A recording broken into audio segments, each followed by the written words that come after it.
Hello मेरे प्यारे दोस्तों, कैसे हैं आप सभी। आप सभी का स्वागत है अड्डा 24/7 में। बच्चों, आज हम बात करने जा रहे हैं कि common mistakes to avoid in KGMU nursing officer exam. ठीक है बच्चों, हम इसके बारे में बात क्यों कर रहे हैं, ठीक है, क्यों बात कर रहे हैं। आपको ये तो पता ही है, ये तो आपको पता है कि KGMU में नर्सिंग और नॉन नर्सिंग, ठीक है, दोनों आने वाली है। ये तो आपको पता है, ठीक है, ये तो आपको पता है। ये आएगी आपकी भैया 60 मार्क्स की और ये आएगी आपकी 40 मार्क्स की, ठीक है। बट देखो, हम गलतियां करते क्या हैं एग्जाम्स में, जिसकी वजह से हमारा सिलेक्शन नहीं हो पाता। आज हम उसके बारे में बात करेंगे, ठीक है। अब हम क्या गलतियां करते हैं, देखो, सबसे पहला पॉइंट टाइम मैनेजमेंट, ठीक है। हम क्या करते हैं, टाइम मैनेजमेंट नहीं कर पाते हैं, ठीक है। क्यों नहीं कर पाते भैया टाइम मैनेजमेंट। देखो, आपने एक सेक्शन उठाया, जैसे आपने समझ लो कि मैथ्स का सेक्शन उठा लिया और आपको नहीं आता था या फिर आपको नहीं सॉल्व हो रहा और 10 मार्क्स का वो सेक्शन है, और अब आप क्या करोगे, आपका 2 आवर्स का एग्जाम है, ठीक है, और आपको सब सेक्शन को टाइम देना है, जबकि आपका 60 मार्क्स का तो नर्सिंग ही है, ठीक है, और आपको सबको टाइम देना था। लेकिन आपने क्या किया, जो मैथ्स था सारा टाइम आपने उसमें ही लगा दिया, ठीक है। अब मैम आप इमेजिन कर लो कि अगर आपने 2 आवर्स में से अगर आपने 40 मिनट्स इसमें लगा दिए, तो भाई आपका कितना सारा पेपर अभी रहता है, अभी, ठीक है। तो आपको टाइम मैनेजमेंट करना सीखना पड़ेगा। इससे आपको ये कैसे आएगा, ये आपको प्रैक्टिस से आएगा बेटा। कैसे आएगा भाई, प्रैक्टिस करने से आएगा, ठीक है। MCQ सॉल्व करने से आएगा। आपको टेस्ट सीरीज देनी पड़ेगी, आपको मॉक टेस्ट देना पड़ेगा, ठीक है। आप ऐसे नहीं कर पाओगे, आपके कॉन्सेप्ट्स क्लियर होने चाहिए। आपको पता होना चाहिए कि मैथ्स में कब कौन सा फॉर्मूला लगेगा, कैसे इक्वेशन सॉल्व होगी, कैसे नहीं होगी। रीजनिंग में पूछा जाता है, डाइस पूछे जाते हैं, और आपसे जो भी क्वेश्चंस उसमें पूछे जाएंगे रिलेशन के ऊपर पूछा जाता है। तो उन सब चीज़ों का आपका कॉन्सेप्ट क्लियर होना चाहिए, ठीक है। अगर आपका कॉन्सेप्ट क्लियर होगा, और मेन है भैया प्रैक्टिस, सबसे ज़्यादा तो आपको प्रैक्टिस करनी पड़ेगी। आपको भाई मॉक टेस्ट देने पड़ेंगे, ठीक है, आपको मॉक टेस्ट देने पड़ेंगे, ठीक है, तभी आप टाइम मैनेजमेंट सीख पाओगे। ये सबसे इम्पॉर्टेंट पॉइंट है भाई, सबसे इम्पॉर्टेंट पॉइंट है। सारे बच्चे इसमें मार खाते हैं, और DSSB में भी वो इसी की गेम खेलते हैं। वो आपसे टाइम मैनेजमेंट ही एक्सपेक्ट करते हैं। अगर आपने वहाँ पे भी टाइम मैनेजमेंट में गड़बड़ कर दी तो गड़बड़ हो गई, ठीक है भाई। तो आपको क्या करना है, टाइम मैनेज करके चलना है। अब आप टाइम मैनेज कैसे करोगे, देखो, जैसे आपके 100 क्वेश्चन है, ठीक है, और आपके पास मिनट है 120, ठीक है, आपके पास 120 मिनट है, ठीक है। अप्रोक्सीमेटली आप मान के चलो भैया 1 मिनट ही मिलेगा आपको, ठीक है। किसी किसी क्वेश्चन में ज़्यादा टाइम भी लग जाता है, ये आप अप्रोक्स मान के चल लो, ठीक है, अप्रोक्स मान के चलो इसको, ठीक है, कि इतना ही टाइम मिलता है। कभी कभी कोई क्वेश्चन में आप ज़्यादा फंस जाते हो, किसी में ज़्यादा ध्यान लगाना पड़ता है, कोई क्वेश्चन लेंदी होता है, कोई छोटा होता है। आप कोशिश करो कि एक क्वेश्चन पे 1 मिनट से ज़्यादा नहीं लगाना, ये तो सोच लो। अगर एक्स्ट्रा टाइम बचेगा तो वेल एंड गुड, आप रिवीजन कर सकते हो, अपना पेपर दोबारा देख सकते हो, ठीक है। बट ये देखो, ये तो हम अप्रॉक्स लगा रहे हैं, लेकिन आप लगा के चलोगे ना तो आपके 1.25 मिनट लग ही जाएंगे, इतना तो आपको टाइम लग ही जाएगा, ठीक है। और मैथ्स करोगे तो और भी ज़्यादा लगता है। तो इसलिए अपना कोशिश करो कि इससे ज़्यादा टाइम मैं नहीं लूँगा, 1 मिनट से ज़्यादा नहीं लूँगा। अगर आपको लग रहा है मैं सॉल्व कर सकता हूँ या कर सकती हूँ तो उसको करो, कोई प्रॉब्लम नहीं है, लेकिन उस पर टाइम वेस्ट नहीं करना, हमको टाइम वेस्ट बिल्कुल नहीं करना, ठीक है। देखो, और दूसरी चीज़ क्या आती है भाई, आपकी नेगेटिव मार्किंग, ठीक है। अरे नेगेटिव मार्किंग, कितनी नेगेटिव मार्किंग है इसमें नेगेटिव मार्किंग आपकी 0.33 मार्क्स की है, ठीक है, 0.33 मार्क्स की है। अगर 1 मार्क 1 मार्क आपको ईच क्वेश्चन के लिए मिलेगा, ईच क्वेश्चन के लिए मिलेगा। तो नेगेटिव मार्किंग है ये आपकी, ठीक है, नेगेटिव मार्किंग है। तो भाई नेगेटिव मार्किंग से क्या फ़र्क पड़ता है मैम, क्या ही फ़र्क पड़ता है। अगर हमने 10 क्वेश्चन गलत कर भी दिए तो क्या ही फ़र्क पड़ेगा, क्या फ़र्क पड़ेगा। देखो अगर आपने 70 क्वेश्चन अटेम्प्ट करे, ठीक है, आपने कितने क्वेश्चन अटेम्प्ट करे, 70 क्वेश्चन अटेम्प्ट करे हैं, ठीक है, इमेजिन कर लो आप, ठीक है, इमेजिन कर लो आपने 70 क्वेश्चन अटेम्प्ट कर दिए, ठीक है। अब आपके उसमें से 10 हो गए रॉन्ग, कितने हो गए भाई, 10 हो गए रॉन्ग। तो 70 में से सीधा सीधा 60 मार्क्स बचे आपके, सीधा सीधा 60 मार्क्स बचे, ठीक है, 10 तो उड़ ही गए। उसके बाद 3.33 मार्क्स तो और कम हो गए भाई, इसमें से 3.33 मार्क्स और कम हो गए। तो यानी तो भाई आपके पास तो खाली 56 भी बचे भैया, 56 पॉइंट ही बचे, 56.77 ही मार्क्स बचे। कहाँ आप 70 का एम कर रहे थे और कहाँ आप आके पटकोगे। और ये तो मैं अंदाज़ा लगा रही हूँ जो 70 क्वेश्चन अटेम्प्ट करके आते हैं और सिर्फ 10 गलत होते हैं। जब हम तुक्का मारते हैं ना, जब हम तुक्का मारते हैं तो भाई लोगों के 20-20, 25-25 क्वेश्चन भी गलत होते हैं, ठीक है, हमने रिजल्ट में देखा है 20-20, 25-25 क्वेश्चन भी गलत होते हैं, ठीक है। और मेंस में और मैथ्स में तो स्पेशली, मैथ्स में तो ये चांसेस बहुत ज़्यादा हैं, ठीक है, मैथ्स में बहुत ज़्यादा है, इसलिए इसकी प्रैक्टिस बहुत अच्छे से करनी है। नर्सिंग में भी क्या होता है, जब बेसिक क्वेश्चन आता है ना, जब हम बेसिक क्वेश्चन देखते हैं हम बहुत खुश हो जाते हैं, बिल्कुल गुम हो जाते हैं उसमें, ठीक है। हम सोचते हैं ये ऑप्शन तो हमको पता है, और हम क्या करते हैं, हम ऑप्शन पढ़ते ही नहीं है।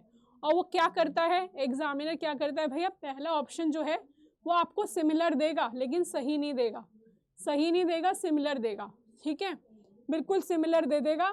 तो आपको लगेगा यही ऑप्शन है, लेकिन वो गलत हो जाता है और वो नेगेटिव में चला जाता है।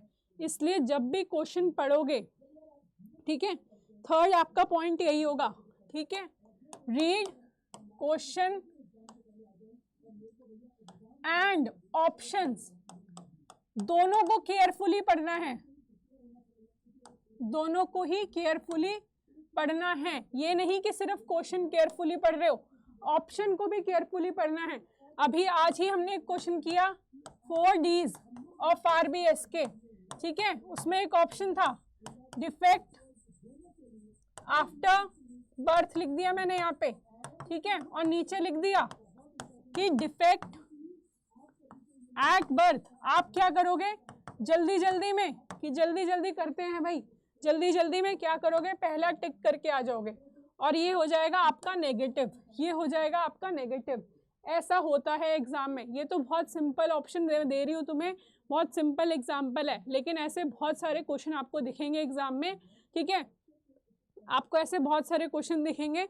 जब आपको ये पता चल जाएगा कि भाई उसने क्वेश्चन और ऑप्शन दोनों ही आपको पढ़ने हैं केयरफुली, ठीक है, दोनों ही आपको ध्यान से पढ़ने हैं। अगर आप 1 मिनट का टाइम अपने एक उसमें ले रहे हो ना, तो बच्चे अगर आपने 50 अपने 30 to 40 सेकेंड जो है आपके 30 to 40 सेकेंड अगर आपने क्वेश्चन पढ़ने में लगाया, तो रिमेनिंग के जो 20 सेकेंड्स हैं उसको आप ऑप्शन पढ़ने में लगाओ, ठीक है, उसको आप ऑप्शन पढ़ने में लगाओ, ठीक है।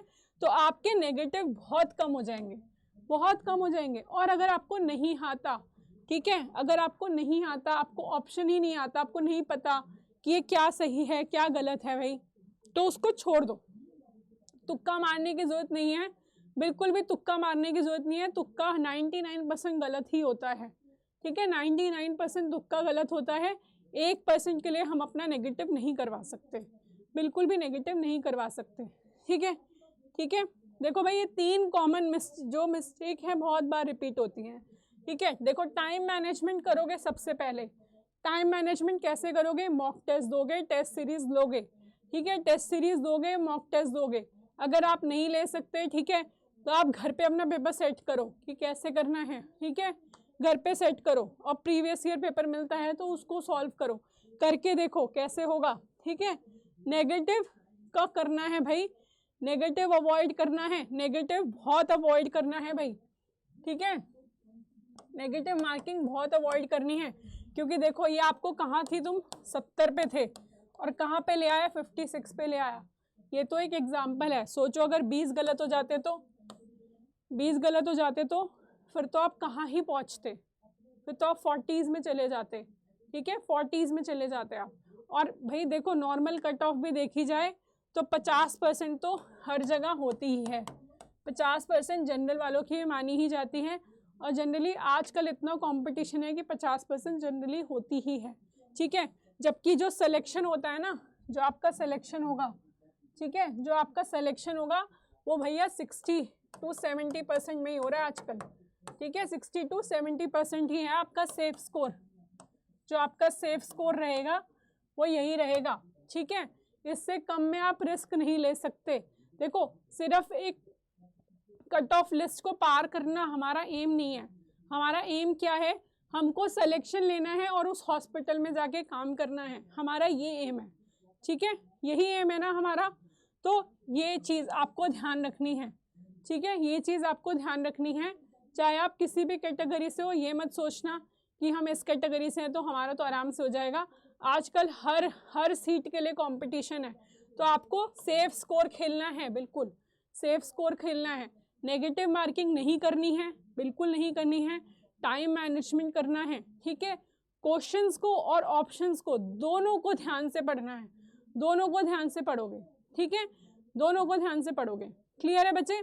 ये 3 मिस्टेक आप कभी नहीं करोगे ना, ये बहुत कॉमन मिस्टेक है जो आपसे हो जाती है जाने अनजाने में। आपको उसको कोशिश करना है कि अगले एग्ज़ाम में ना हो, और स्पेशली KGMU में तो ना ही हो, क्योंकि इतनी अच्छी वैकेंसी आई है, इतनी अच्छी पोस्ट आई हैं, तो हमको उसको क्लियर करना है, ठीक है, हमको उसको बिल्कुल क्लियर करना है।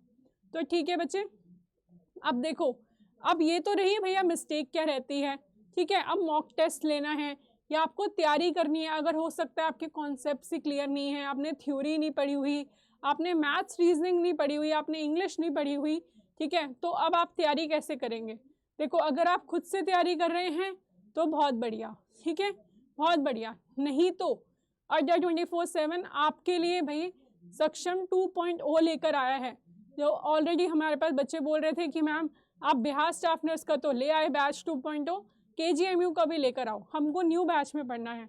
तो सक्षम 2.0 आपके लिए आया है बच्चों, ठीक है।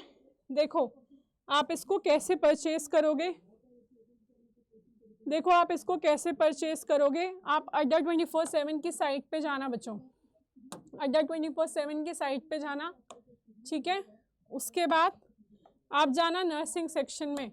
ये देखो बच्चों, ये देखो, ये आ गया तुम्हारा सक्षम, ठीक है, ये तुम्हारा सक्षम आ गया, और ये तुम्हारा आ गया सक्षम 2.0, ठीक है। ये बिल्कुल न्यू बैच है, और ये देखो 6 जून से स्टार्ट होने जा रहा है, 6 जून से स्टार्ट होने जा रहा है भाई, ठीक है। और आपको अभी भी अगर आपको न्यू बैच ज्वाइन करना है तो आप तुरंत कर लो। अभी तो देखो डिस्काउंट भी चल रहा है, ये 2069 में आपको मिलेगा, 2069 में मिलेगा। अभी आपको देखो डिस्काउंट नहीं मिल रहा है, 77% मिल रहा है, और 3 टाइम वैलिडिटी भी मिल रही है, ठीक है। अभी तो सभी बैचेस पे आपको डिस्काउंट भी मिल रहा है, ठीक है, डिस्काउंट भी मिल रहा है। देखो इसमें आपको एक्सपर्ट फैकल्टीज़ मिलेंगी, आपको इंटरेक्टिव क्लासेस मिलेंगी, रिकॉर्डेड वीडियो मिलेगी, और आपका लिमिटेड बैच साइज होगा, ठीक है।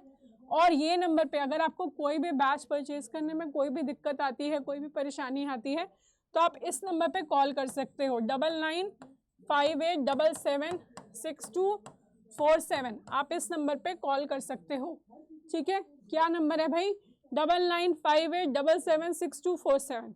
इस नंबर पे कॉल कर सकते हो, और कॉल करके पूछ सकते हैं आप अपनी क्वेरी, ठीक है। कोई भी क्वेश्चन है आपको रिलेटेड है भैया बैच से, कि कब से स्टार्ट होगा, कि मैंने आपको बता दिया 6 जून से होगा, ठीक है। इसमें आपकी नर्सिंग नॉन नर्सिंग दोनों कवर करी जाएगी, आपको टेंशन लेने की बिल्कुल ज़रूरत नहीं है, ठीक है बच्चे। और ऐसी वीडियो देखने के लिए चैनल को सब्सक्राइब कर दो जल्दी से, ठीक है, और वीडियो को लाइक और शेयर करना बिल्कुल ना भूलना। धन्यवाद।